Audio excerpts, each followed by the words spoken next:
बस एक दबी हुई आह निकली और ईमान और सादगी का वो नूरानी वजूद हमेशा के लिए खामोश हो गया। उनकी रूह ने उनके पाक जिस्म को छोड़ दिया और अल्लाह के पास पहुंच गई। जिन्न मलजार कैमुद्दीन को बेजान देखकर एक शैतानी मुस्कुराहट के साथ हवा में गायब हो गया। उसके दिल में एक इत्मीनान था कि अब झारा तन्हा हो गई है। अब झारा, तुझे कौन सहारा देगा? तू अपनी दौलत, अपने ईमान की बात करती थी। अब तू लाचार है और तुझ पर सिर्फ मेरा हक़ होगा।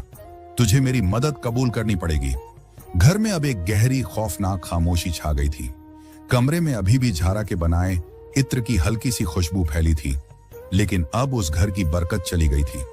उधर झारा ने जैसे ही आखिरी शीशी बेची, अचानक उसके दिल में एक अजीब सी बेचैनी और घबराहट महसूस हुई। उसका ज़मीर उसे झकझोरने लगा। अब्बू, या अल्लाह, अब्बू ठीक तो होंगे?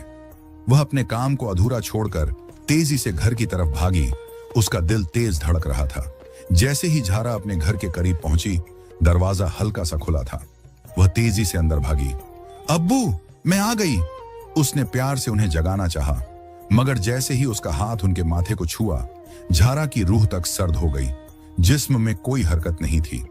ईमान और सादगी का वो नूरानी वजूद इस दुनिया को छोड़कर जा चुका था। झारा के होंठों से एक दर्द भरी चीख निकली। या अल्लाह, ये तूने क्या किया? मेरे अब्बू कहां चले गए? वह अपने वालिद के हाथ थाम कर बिलखती रही।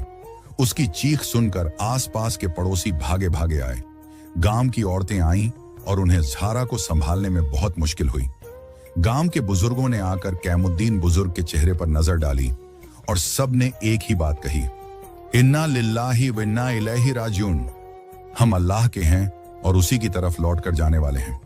कैमुद्दीन बुजुर्ग, जो अपनी हलाल की कमाई और नेक नियति के लिए मशहूर थे, उनके जनाजे में पूरा गांव शामिल हुआ।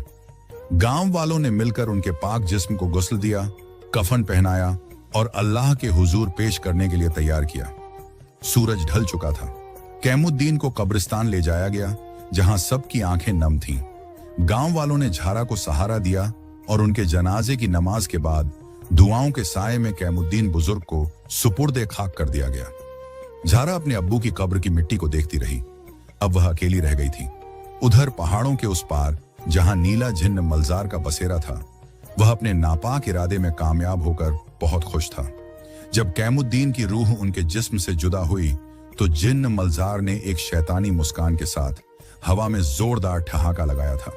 हाँ हाँ हाँ हाँ, आखिरकार अब झारा का सहारा चला गया। अब वह किसके भरोसे रहेगी? जब वह बिल्कुल लाचार हो जाएगी, तो मैं उसके सामने फिर से दौलत और ताकत का ढेर लगा दूंगा। अब वह झारा पर पूरी तरह हावी होने का ख्वाब देख रहा था। उसके दिल में एक ही शैतानी जिद थी, झारा को हासिल करना। कैमुद्दीन बुजुर्ग की वफात के बाद उस टूटी फूटी झोंपड़ी में मातम का आलम छा गया। झारा अब दुनिया में अकेली रह गई थी। वह अपने अब्बू की याद में गमगीन रहती। अगले 2-3 दिन झारा के लिए बहुत भारी थे। वह सुबह उठती, फज्र की नमाज पढ़ती और फिर अपने अब्बू के खाली बिस्तर को देखती रहती। उसने न तो रसोई में जाकर नाश्ता बनाया और न ही उस छोटे से कमरे में गई जहां गुलाब की पंखुड़ियां उसका इंतजार कर रही थी। हलाल रोजी कमाने का काम बिल्कुल रुक गया था। इत्र की शीशियां, गुलाब जल के बर्तन, सब अंधेरे में पड़े थे। झारा का दिल टूट चुका था। वह सोचती, या अल्लाह, अब मैं कैसे जीऊंगी? मेरा सहारा चला गया। लेकिन फिर उसे अपने अब्बू की नसीहतें याद आईं। बेटी, सब्र करो।